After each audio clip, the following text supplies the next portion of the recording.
안녕하세요. 크립토 노마드입니다. 시장의 분위기가 막 불장이 와서 난리가 나는 그런 상황은 아니더라도 그래도 아래쪽보다는 위쪽을 향하고 있다는 점이 10월을 마감하는 상황에서도 조금은 안도감을 주는 것 같습니다. 빅테크들의 어닝 쇼크가 확인되면서 시장을 흔들었던 가운데 그나마 애플이 애플했다 이런 말이 나올 정도로 증시 상승을 견인했습니다. 다행스럽게 비트코인도 2만 달러 위에서 자리해주면서 추가적인 반등 기대감을 키우고 있습니다. 거시경제적인 상황만 잘 받쳐주면 올해 안에 3만 달러 돌파까지는 충분히 내다볼 수 있지 않을까, 그런 기대감을 갖게 만들고 있습니다. 일단 다소 약할 수는 있어도 그래도 어느 정도의 억토버 랠리를 보여준 채 비트코인은 이제 11월을 맞이하게 됐습니다. 관건은 과연 미국 중간선거 이후부터 연말까지 이른바 미드텀 랠리가 현실화될 것인가, 그러니까 억토버 랠리의 흐름이 미드텀 랠리로 이어질지 여부가 중요한데 이 역시 분위기는 괜찮은 모습입니다. 무엇보다 바이든 정부가 내년부터 자사주 매입에 대한 세금 부과 계획을 밝혔기 때문에 연내 기업들의 자사주 매입에 속도가 붙을 가능성이 높아졌다는 겁니다. 이래저래 기대되는 상황이다, 이렇게도 바라볼 여지가 존재한다라고 할 수 있습니다. 이제 마무리 국면을 향해 가고 있는 리플 소송은 막판에 이 속도전 양상을 보이고 있습니다. 이번에도 리플 측의 승점이 더해지는 긍정적인 소식들 더해졌는데 법원에 입장을 제출하겠다라는 리플 측 파트너들의 아미커스 브리프가 잇따라 제출이 됐고, 새롭게 아미커스 브리프를 제출하고 싶다라는 요청들에 대해서도 법원이 모두 다 허락했습니다. 법원의 스탠스는 일관적입니다. 일단 모든 것들 다 들어보고 다 확인하고 그렇게 판단하겠다, 이런 스탠스를 견지하고 있어서 소송 결과에 대한 기대감을 더 키우는 것 같습니다. 약세장이 너무 길게 이어지다 보니까 매일같이 정보 수집해서 분석하고 이 차트 바라보는 입장에서 많이 기운이 빠지는 건 또 어쩔 수 없는 것 같습니다. 아마도 이런 느낌 가지신 분들 적지 않으실 텐데 이게 또 투자 시장의 매력이고 여전히 사이클의 흐름이 계속 된다라는 점을 생각하면 그래도 조금은 버틸 힘이 생기는 것 같습니다. 여러 소식들 잘 참고하실 수 있으면 좋겠습니다. 본격적인 시작에 앞서서 좋아요와 구독 또 알림 설정 꼭 부탁드리겠습니다. 영상 제작에 아주 큰 도움 된다는 말씀 함께 드립니다. 그럼 시작하겠습니다. 빅테크들의 어닝 쇼크로 물든 한 주였지만 그래도 미국 증시의 대장인 애플의 실적이 예상보다 높게 나와주면서 뉴욕 증시 3대 지수 모두 2% 이상 급등 마감했습니다. 세부적으로 들여다보면 시장의 기대치에 미치지 못한 부분도 있지만 그래도 애플이 애플했다 이런 표현이 등장하면서 애플의 주가는 7% 이상 폭등했습니다. 증시 상승 흐름에 맞춰서 비트코인도 2만 달러 위에서 자리해주고 있습니다. 어쨌든 4거래일 연속 2만 달러 위에서 버텨주고 있다는 점은 추가적인 반등에 대한 기대감을 높이는 부분입니다. 공포 탐욕 지수는 하루 전보다 4포인트 오른 34를 기록하면서 공포 단계가 이어지고 있습니다. 비트코인 도미넌스는 여전히 41%대 초반에서 오르내리고 있는 그런 상황입니다. 현재 비트코인의 흐름과 관련해서 블룸버그는 비트코인이 2만 달러 위에서 다지기를 이어가며 결국 회복 국면에 진입할 시점이 됐다라고 믿는 황소들을 고무시키고 있다라고 진단했습니다. 최근 거의 3주 내내 비트코인은 2만 달러 아래에서 자리했었는데 이건 2020년 말 이후에 최장기간 2만 달러 하회로 기록됐습니다.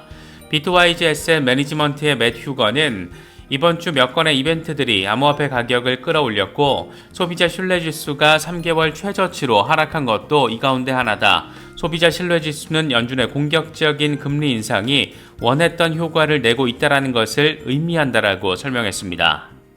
발키리의 공동 설립자 스티븐 맥플러그는 비트코인이 올해 이미 고점 대비 70% 하락해서 다른 자산들에 비해서 낙폭이 컸다. 2만 달러를 다시 넘어서기 전에 보합세를 보였던 것은 대체적으로 이 가격 부근에서 비트코인을 매입했던 기관들의 지지가 있었기 때문일 수 있다. 상황이 조만간 개선되기 시작할 가능성이 존재한다라고 설명을 했습니다. 지금 비트코인의 흐름이 페이크아웃에 해당하는지 아니면 약세장 막바지에 해당하는지 분석은 엇갈리고 있습니다. 다소 조심스럽고 보수적인 분석을 주로 내놓는 이 페어리드 스트래티지스의 KT 스톡트는 약세장 랠리는 자주 빠르게 또 격렬하게 전개되기 때문에 그 시간 타이밍을 맞추긴 어렵다. 그래서 우리는 역추세에 노출되는 것을 경계한다. 이렇게 분석을 하면서 이게 지금 추세 전환이라고 단정하기는 좀 어렵다. 이런 점을 설명을 했습니다. 반면 MAP 시그널스의 전략가 알렉 영은 지금의 현상은 약세장 막바지에 목격되는 추세일 수 있다. 구글 검색 건수 감소 등을 비롯해서 사람들이 무언가를 포기하는 것은 약세장 말기에 나타난다. 사람들이 포기하고 있다는 것은 비트코인에는 고무적이다. 국면 전환 시점에 이런 현상을 보게 된다라고 설명을 했습니다. 익명의 분석가 렉트 캐피탈의 경우에는 비트코인 주간 차트를 기준으로 지난 9월에 저항으로 작용했던 구간에 비트코인이 진입하기 시작했다라면서 비트코인이 21,000달러와 22,000달러 저항 라인을 지지 라인으로 온전히 전환시킬 수 있을지 여부가 중요하다라고 설명을 했습니다.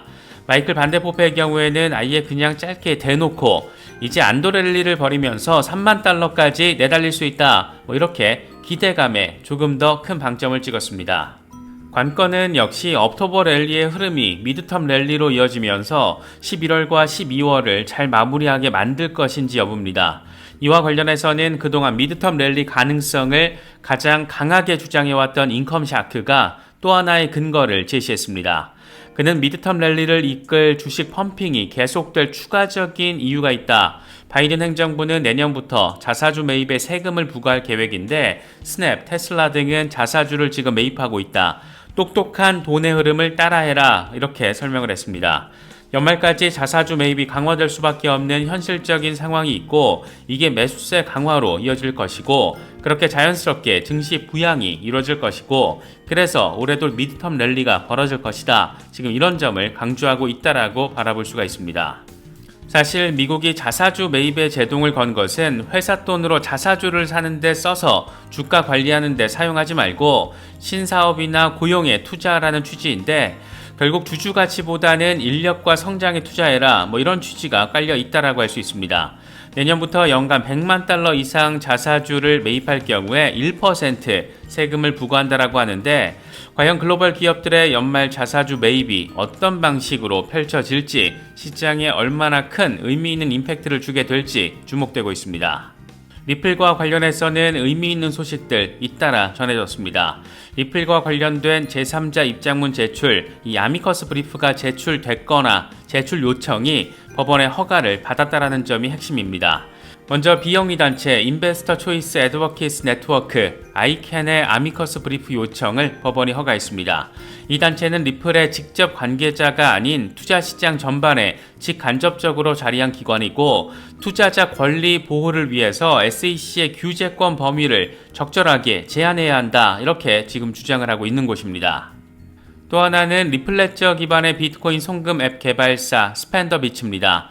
이 회사는 리플레저를 활용해서 비트코인 네트워크보다 더 빠르고 저렴하게 비트코인을 송금할 수 있게끔 구현하고 있는 곳으로 SEC의 문제점을 아주 세밀하게 비판해서 주목을 받았었는데 스펜더비츠는 미국은 기회의 나라이고 혁신의 나라이고 국민을 위해 존재하는 국가다. 하지만 SEC가 리플을 대하는 방식을 보면 SEC는 기회를 제한하는 데 많은 역할을 했고 혁신을 가로막고 있고 사람들을 위해 일해야 하는 기관이 사람들에게 피해를 입히고 있다. 유감스럽게도 이 같은 SEC의 행태가 미치는 파급 효과는 미국 국경 너머에까지 영향을 미치고 있다. 이렇게 SEC를 조져버린 곳이기도 합니다. 법원은 이들 두 곳의 아미커스 브리프를 11월 2일까지 제출하라고 명령을 했습니다. 꽤나 속전속결로 진행되고 있다는 점 느낄 수가 있는데 법원 승인이 나자마자 이 둘은 모두 아미커스 브리프를 즉각적으로 제출을 했고 미국 블록체인 협회 역시 아미커스 브리프를 법원에 제출한 것으로 확인됐습니다. 지금 블록체인 협회의 경우에는 거의 안티 SEC 이렇게 표현해도 무색하지 않을 미국 블록체인 협회의 경우에는 지금 거의 안티 SEC 이렇게 표현해도 이상하지 않을 정도로 SEC에 대한 강한 비판을 이어오고 있는 곳입니다. 이들의 주장을 다 합쳐서 요약을 하면 이렇습니다. 리플 XRP는 금융혁신을 이뤄내고 있다. SEC는 권한을 남용해 가면서 혁신 산업을 저해하고 있고 이건 고스란히 미국민들에게 피해로 돌아가고 있다. 이 정도로 정리할 수 있습니다. 이렇게 돌아가는 분위기를 보면 확실히 리플의 우호적이라는 점을 강하게 또 지속적으로 느낄 수가 있는데, 그렇다면 SEC의 방어 논리는 대체 뭘까? 이에 대해서는 SEC가 확실한 근거가 있다 이렇게 주장하며 XRP가 하위 테스트를 통과하지 못할 수 있다 이렇게 멘트를 날린 부분에 대해서 생각을 해볼 수가 있습니다. 결국 SEC는 100년 전의 기준 하위 테스트 적용 여부만 가지고 지금 리플 XRP의 증권성을 따져보겠다라는 것을 핵심 방어 논리로 세우겠다라는 겁니다. 그런데 이와 관련해서는 며칠 전 짚어봤었던 JW 베럿 교수의 칼럼이 강력한 힌트를 준다라고 할 수가 있습니다. 블록체인 법학 교수인 베럿 교수는 SEC가 근거로 제시하는 하위 테스트는 일반적으로 가짜 증권을 판매하는 사기꾼, 폰지 사기꾼 등을 고소하는 데 사용된다. 하위 테스트는 SEC 등록을 용이하게 하기 위한 수단이 아니라 사기꾼을 막는 데 사용되는 방법이다. SEC는 이런 말하지 않는 비밀을 모든 사람들에게 공개하고 인정해야 한다. 이렇게 강력한 한방을 제시한 인물입니다. 앞서서 지금 짚어봤던 아미커스 브리프 이 상황만 놓고 봐도 리플을 사기꾼이라고 바라보기에는 불가능한 그런 상황입니다. 그러니까 SEC는 지금 하위 테스트를 잘못된 방식으로 어떤 특정 의도를 노리고 적용하고 있다. 지금 그런 얘기를 베럿 교수는 하고 있는 겁니다. 이 양반이 미국 현직 변호사들 사이에서도 존경스럽다 이런 평을 받는 인물이어서 이래저래 기대감이 조금 더 커지는 건 또 어쩔 수 없는 것 같습니다. 이번에 준비한 영상은 여기까지입니다. 영상이 도움이 되셨다면 좋아요와 구독 또 알림 설정 꼭 부탁드리겠습니다. 영상 제작에 아주 큰 도움 된다는 말씀 함께 드립니다. 언제나 성투하시기를 기원하겠습니다. 시청해주셔서 감사합니다. 지금까지 크립토 노마디였습니다.